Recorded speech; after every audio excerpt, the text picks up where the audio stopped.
The lab results and autopsy findings indicate Hall sexually assaulted Hanlon at the crime scene at 5th and Alturas, and then tried to conceal her body with grass and tree branches. But her body was found the next morning, and within 2 days, police had released this composite sketch of the last person to be seen with her at 2 downtown bars.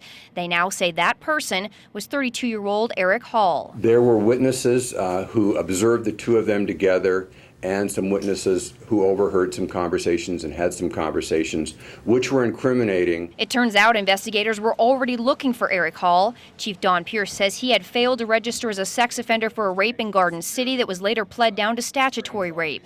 So they arrested him for failing to register, and last night they questioned him about Hanlon's murder. During questioning, Hall admitted to officers that he was responsible for her death. But Chief Don Pierce wouldn't say if Hall admitted to sexually assaulting Hanlon, and investigators still are not releasing details about what was used to strangle her.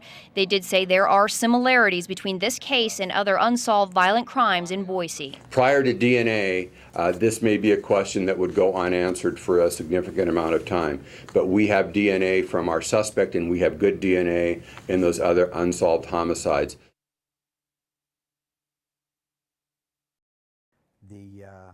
The concern is not so much with those people who are in compliance, but the people who are non-compliant, and that's the reason that I focus my energies and my efforts on the people who are non-compliant. That's about 10 days a month for Detective Roger Bird.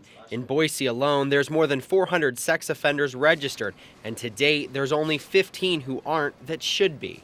The last known address police had for Hall was here in Garden City, more specifically in this trailer here on Ray Street. But that was back in 2001. No one knows where he's been living since then. Legally, he was required to register every year because of a statutory rape conviction in the early 1990s. If he had been registered at a current address, they would have had an address where they could go to get him.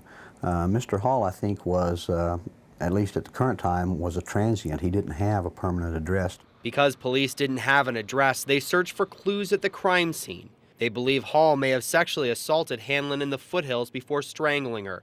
Police say it was the 100-plus tips that helped crack the case. There were witnesses who observed the two of them together, and some witnesses who overheard some conversations and had some conversations which were incriminating. Those incriminating conversations were duplicated when police say Hall confessed to the murder Thursday night in jail. The citizens of Boise can breathe a sigh of relief, knowing that Erick Hall has been taken off of the street.